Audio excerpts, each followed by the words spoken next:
tabernacle was finished. The glory of God had descended. But there was a problem. Moses could not enter the tent. God's presence was too intense, too pure, too heavy for sinful man to approach.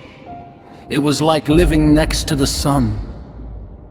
So the Lord called to Moses from the tent and gave him away Leviticus, the guide to holiness.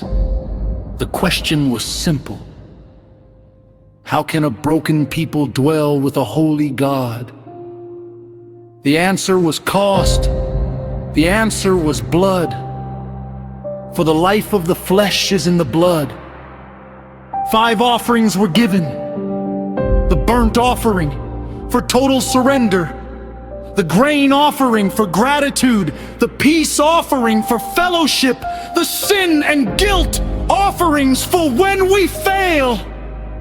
An innocent life exchanged for a guilty one, covering the debt.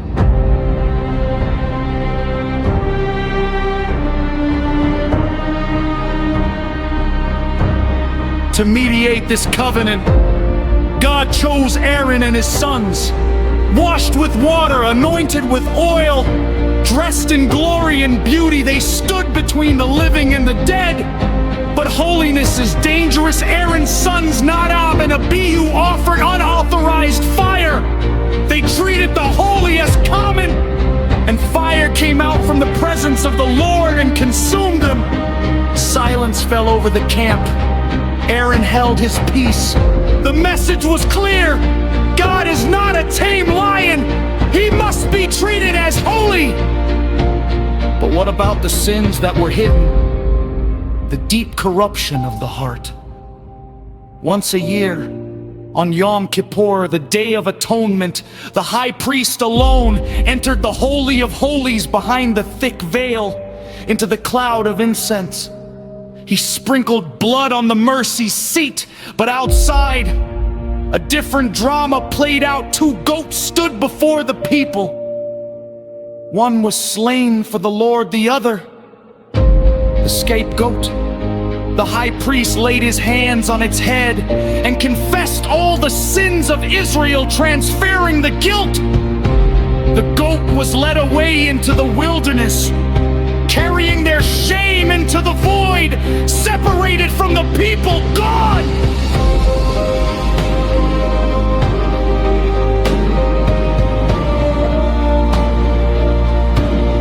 With the sanctuary cleansed, God turned to the people, "You shall be holy, for I, the Lord your God, am holy."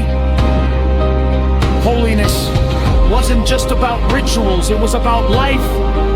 It was about how you treat the poor.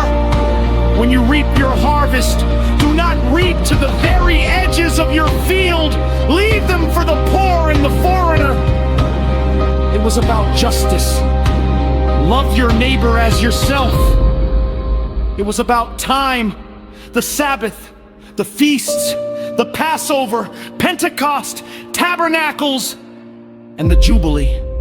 Every 50 years, debts forgiven, slaves released, land returned. A rhythm of rest and redemption.